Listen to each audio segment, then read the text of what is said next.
This morning, a Democratic victory in Iowa is giving that party a glimpse of hope, maybe a rare glimpse of hope, as the country moves toward the midterms. Democrat Caitlin Dray won the Iowa Senate 1 special election, breaking the Republican supermajority in Iowa. Dray won the seat by 10 points, and it's notable because Donald Trump won the same district by 11 points in November.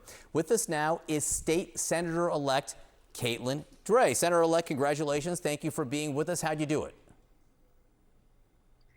Thank you for having me. Well, we spent a lot of time talking to voters. We ran a really aggressive ground game. We knocked on over 17,000 doors. We made almost 30,000 phone calls. And we took a message that resonates with Senate District 1, that everyone in this district should have an opportunity to have a good life that they can afford. And that's everything from housing to healthcare to childcare, and those issues resonate with voters. I want to come back to affordability in just a second there. But what is it you think, Democrats had a rough go of it in 2024, and there's been some gloom and doom there. What is it that you think that Democrats had been doing wrong? Well, I can't speak for all Democrats, but I can speak for myself. And truly, I think that reaching people where they are is what will make the difference. I wanted to prioritize online communication. Folks get their information in different ways now. And so, again, reaching people where they are via social media. We prioritize Spanish language communication. We had, get out the vote messaging in Spanish. The full website was available in Spanish. That was really important to me. I studied Spanish in college and have lost some of those language skills, but I'm dangerous enough on the doors to have a conversation and say, how can I help you in English and in Spanish? And truly, I think we have to get back to policies and messaging that resonate with the working class. So affordability is one you brought up. I just was speaking with House Speaker Mike Johnson. I understand you're in a state Senate seat, not running for federal office there. But the speaker told me from what he's been hearing, he thinks that the huge legislation, what the president was calling the big, beautiful bill, he thinks is wildly popular, even though the polls show it's the least popular piece of big legislation since 1990. What did you hear when you were knocking on all those doors? I heard frustration overwhelmingly.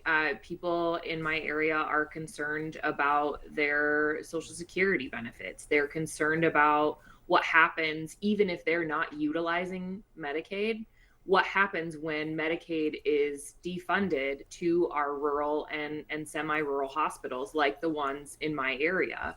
We have the only major medical center for 90 miles in any direction, and when those funds go away, that affects everyone in the community, whether or not they're utilizing, government programs for health insurance. And that frustration is deep, and that frustration cuts very clearly across political lines.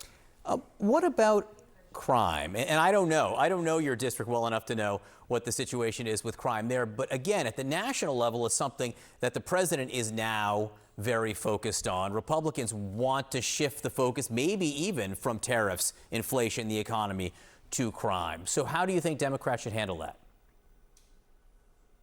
I think that's a distraction, and we have to continue having the conversation about the policies that affect people's everyday lives. Yes, we can certainly be diligent with our law enforcement officers and making sure that we're keeping our community safe. But if we're talking about crime and violence, we have to look at what is happening with gun violence in our country. We saw just this week, Minneapolis, another devastating event at a school.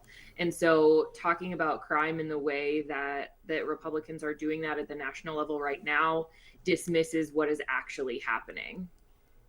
State Senator-elect Caitlin Dray. I got a feeling you're going to be getting a lot of phone calls from Democrats running around the country. They're going to be asking you the same first question I did. How'd you do it? How'd you do it?